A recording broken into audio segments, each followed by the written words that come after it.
obviously you're destroying it on Extra. You're on what seems to be like every single red carpet nowadays. What have been some of your favorite red carpet moments and why? Okay, I'm going to start with the most recent, and that's the Top Gun premiere, Top Gun Maverick. I underestimated, which I feel like I do a lot, and that's just to manage my expectations because I can admit that I don't handle things well when they don't go as expected. So I just always have very low expectations of things. And so I was just kind of like, oh, okay, it's another movie. They waited a few years for this to come out. But man, when I got there, people kept telling me, you don't understand how Tom Cruise does it. You just don't, there's this Tom Cruise effect. And so I'm doing the junket where I'm meeting the cast members, but not Tom. And I'm seeing their excitement. And I'm feeling like I've known these people forever. And some of them I actually did know. Then I get to the premiere and you're on the USS Midway and it's like you're seeing all these fighter planes and then you're seeing, the naval officers in their crisp white uniforms and there's a red carpet and there's a DJ. This does not happen on every red carpet. You've got MTV recording live, MTV International at the bottom. There's an audience there. I'm on a platform and I'm like, did I come to party or am I here for work? Tom Cruise does it big. Tom Cruise, but he flies in on a helicopter.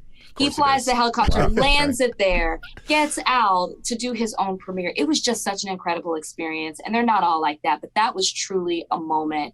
And it really made me feel so grateful for what I get to do. And just to see people on the start of their career. Like when this movie comes out, they're going to be superstars, household names. And that was pretty cool to be there at the beginning with some of them. What else have I loved? I love doing the ones particularly probably that I watch, like doing Rihanna, Fenty's, the Amazon show, doing that carpet. I actually really got nervous to talk to Rihanna and I don't normally get nervous. So that was pretty cool. Insecure, because I watched that show, was a fun carpet to do. There's just been so many. It's hard to think of all of them. I really feel grateful for what I get to do. No, what you do is awesome. I have 2 points to that. One being, do you prefer being the one interviewed or the one that gets to interview people? The interviewer? Oh, I like being the interviewer, for sure. Okay, why do you like being the interviewer? Because I'm a Taurus. I'm an Enneagram 8. I like control. I like to be able to control the conversation and where it's going. But I love talking to people and I love engaging with them and I love asking questions.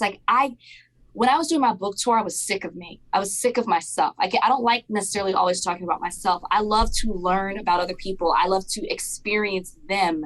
And I always learn something. And it's just so much fun. And I just love energy and vibes. So to be the one asking the questions and meeting all of these people, it's that to me is what makes the job so much fun.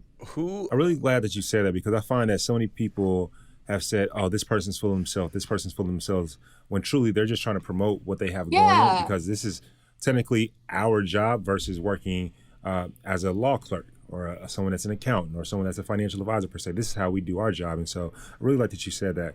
But then my follow-up was, you said when you were mentioning Top Gun and some of these people, they're about to be big stars now. Do you feel that in 2022 and beyond that we will have another type of Tom Cruise A-list celebrity? And I'll say that because there's so many mediums of entertainment. Right. So no. And it's interesting that you say that because as I was on that red carpet, several people kept saying, he's like the last one. He's the last one of his kind. And as if there's nobody else to follow. And it's not that there aren't great actors and actresses. It's just the Tom Cruise effect, what he brings to a movie, the way he's so involved, the way that he's down to, like for Tom Cruise, for Top Gun, he created his own Top Gun boot camp. He made the guys take surveys about their training and their experience. It's like the level that he requires to be a part of his film, and he's doing it with you. He's not going to ask you to do something that he's not doing.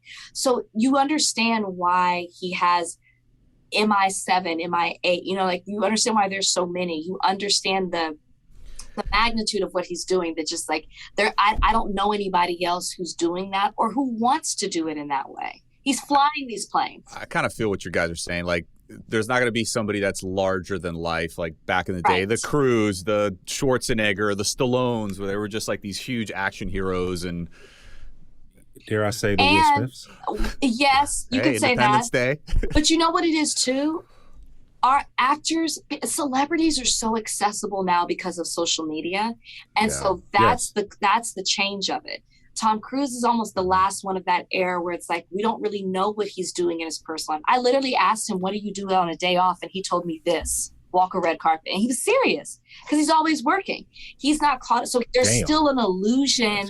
There's still a mystery behind who he is. Whereas with other celebrities, we know everything. We know what they eat, what their house looks like.